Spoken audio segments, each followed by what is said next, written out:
misaona ny tontolo nkitra malagasy amin'izao fotoana izao satria fantatra fa nodimandry i marobe Jean Claude na i Lolody izay mpilalao novolavolaina tany amin'ny faritra sanan'ny Nosiny ary nilalao tao amin'ny ekipany AS Adema sy ny Fosa Junior. Ka ny pitsopitsony mahakasika an'izay ny fakafakena amintsika atao anatin'ity video ity ka manasa antsika rehetra anaraka an'ity video ity hatramin'ny farany. Aza dino ny milike ny video antsika ary tsara voatrany miabone amin'ny chaîne antsika mba ahafahanareo manaraka tsy tapaka ny video zay lefa nahita isan'andro. Tsy ampela mo isika fa avetrany tonga de vavany ndao ary.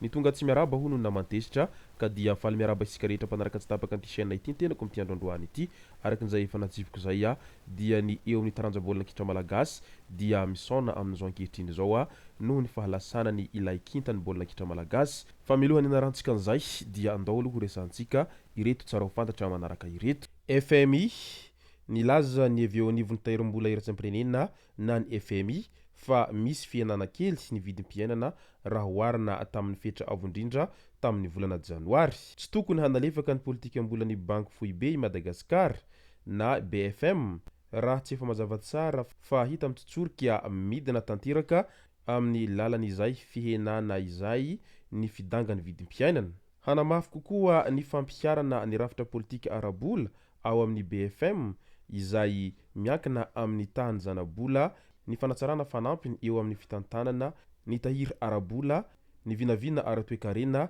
ary ny fifandraisana amin'ny mpampiasa vola olom-pirenena sy ny sisa ho iatrany ny fanazavana. Fahasimbany lalana indray andranto tsara na mahoaka amin'iny RN5 iny tapaka amin'izao fotoana izao ny tetezana izay mampitohy any andranto tsara sy na mahoaka izay faritry mahambo amin'ny lalam-pirenena fahadimy iny. Voalaza fa vokatry ny lanjanentana mavesatra loatra izay nentin'ilay camion nidina teo amin'ny tetezana io no nahatonga izao fahatapahana izao. Hoentsitra ny fepetra ho raisina tsy sinitranga toy izao intsony hoy ny avy eo anivon'ny ministerin'ny asa vaventy. Efa misy ny fivilin-dalana vonjomaika na déviation azo ny fiara 4x4 na fiara tsy mataho-dalana aleha manoloana an'ity fahatapahan-dalana ity. Midika izany fa noho ny tandrevaka sy ny tsy fanajantsika ny fananana iombonana indraindray no mahatonga azy ireny ho simba tahaka an'izao tetezana izay tapaka teny andranto tsara izao. Eo amin'ny resaka faty olona indray, lehilahy iray izay hita faty tamin'ny alakamisy 3 jolay lasa teo amin'ny barage eo amin'ny sud Ambohipo. Maty andrano ny tenany raha ny voalazan'ny loharanom-baovao. Tonga teny an-toerana ny avy eo anivon'ny CSBD Alasora sy ny avy eo amin'ny centre commissariat de la sécurité publique Alasora. Nalefa eny amin'ny tranopaty HGR ny razana noho ny tsy fahafantarana ny mombamomba azy. Ka ho anareo izay manana havana efa tsy hita dia mba manasa anareo ihany handalo eny amin'ny tranopaty HGR sao dia havanareo ity maty andrano fiteny amin'ny sud Ambohipo ity. Ao anatin'ny vaovao mampalahelo hatrany nodimandry tamin'io maraina io isa hondrafinina zanany izay mitarika mpihira gasy sa hondrafinina zanany feno rivo. Ka noho izany dia mirary finonana feno ho an'ny fianakaviana manamanjo amin'izao fahalasanany ity mpihira gasy izay isany mahasinton'olona maro any andrenivohitra ity. Ao anatin'ny vaovao mampalahelo hatrany any ivelany ray ity vaovao mampalahelo ity eo amin'ny tantaran'ny bolina kitra iraisam-pirenena. Tamin'ny alakamisy 3 jolay lasa teo moa dia fantatra fa nodimandry ity mpilalao bolina kitra Maty ity izay namoy ny ainy niaraka tamin'ny rahalahiny rehefa tratran'ireo famovizana tany Espagne tany. Tsy iza moa izay mpilalao bolina kitra kalaza izay fa ilay mpilalao ao amin'ny klubana Liverpool Diogo Jota izay lohalaharana isan'ny tena mamiratra ary isan'ny atahorany maro ity lohalaharana ity raha teo amin'ny tantaran'ny bolina kitra izay.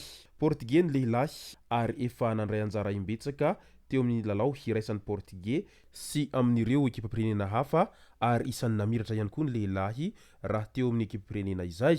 Mbola tanora tena tanora ny lehilahy satria mbola vao 17 taona monja izy izao nindosy ny fahafatesana izao. Fantatra nefa ny fahavoatsela ny lehilahy no nahavita mariage tamin'ny vadin-defomandriny izay efa mananjanaka 3 mianadahy be izao mo izy mivady reto.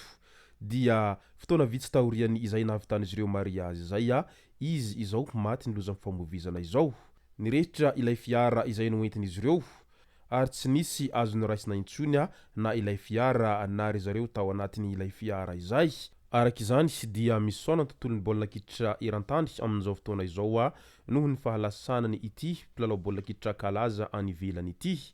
Ary naneho ny fisaonana avokoa ireo mpilalao baolina kitra rehetra maneran-tany manoloana an'ity fahalasanany Diogo Jota ity. Etsy ankilan'izay nanaiky ny hanomeny amin'ny karamany izay efa vita sonia fa ao anatin'ny 2 taona dia mbola mijanona ho mpilalao ao amin'ny klubana Liverpool i Diogo Jota ka noraisiny teo anivon'ny klubana Liverpool ny fanapahan-kevitra fa nomena ny vady andefomandriny sy ny fianakaviany ireo karama izay 2 taona izay tokony mbola hilalaovan'ireo noho ny fanehon'izy ireo alahelo amin'izao fahalasanany ity irakiraky ireo izao ity. Na dia eo aza moa izay fahafantarana fa tratrany lozam-pamovizana ary nirehitra avokoa ny fiara izay noentin'izy ireo sy ry zareo tao anatin'izay dia mbola misokatra ihany ny fanadihadiana mahakasika ny antony tena nahatonga ny loza any an-toeranany amin'izao fotoana izao. Alahelo ihany koa no nameno tavan'ireo mpankafy baolina kitra amin'izao fotoana izao satria lasa ity irakiraky izy ireo ity. Ao anatin'ny fahalasanany mpilalao baolina kitra kalaza izay hatrany raha ho an'ny Madagasikara indray dia nody mandry i Lolody. Vao avy nankalaza ny tsingerin-taona nahaterahany ny 28 Jona teo i Jean-Claude Marobe na i Lolody izay mpilalao baolina kitra malagasy. Ny volana Maty eo ihany koa izy nonody tany an-tanindrazana hiala sasatra fa milalao amin'ny AS Réunion FC any Chaine. Kanto izao ndosiny fahafatesana izao. Namela manao tena sy kamboty mianadahy izay 3 taona sy 2 taona. Tsy mino ny saiko, tsy misy varany ny ainako zanahare raha vantany vao nahita an'izao vady andefomandriny izay ndosiny fahafatesana izao. Voaositra ho mpilalao mendrika tamin'ny taom-pilalaovana 2020 sy 2021 izy ny volana Maty ary handray ny andraikitra amin'ny mahakapiteny amin'ny taom-pilalaovana manaraka araky ny voalazany teo anivon'ny pejy ny kluba izay nisy azy. Mpilalao tanora nivoaka avy tany amin'ny Antafana FC Toamasina ary novolavolaina atao amin'ny sekolin'ny baolina kitra AS Adema nantsoina hoe CFFA ary tafiditra nandrafitra ny ekipany AS Adema. Ny tanany toerana vodilaharana afovoany na havanana na havia na irakiraka ampiaro. Efa tompon-dakan'ny Madagasikara imbetsaka ny batany amboaran'ny Madagasikara izay tompon-dakany Analamanga niaraka tamin'ny AS Adema. Efa nandrafitra ny ekipirenena malagasy sokajy latsaky ny 20 taona sy senior. Nifindra tao amin'ny fosa junior boeny ary nandeha nila ravinahitra tany amin'ny AS Réunion FC any SSL izy izao ndoso pahafatesana izao. Mirary finonana feno ho an'ny vady aman-janany sy ny fianakaviany manontolo manoloana an'izao fahalasanany Lolody izao ary miondrika ampanajana tanteraka amin'izao fahalasana kintany baolina kitra malagasy izao fa tena mampalahelo ny tranga izay nahazo an'ity mpilalao baolina kitratsika malagasy ity. Izay sy zay ny masaka azo naroso tao anatin'ity vidéo ity tompoko lasy tompoko vavy misaotratsika rehetra nanaraka an'ity vidéo ity hatramin'ny farany.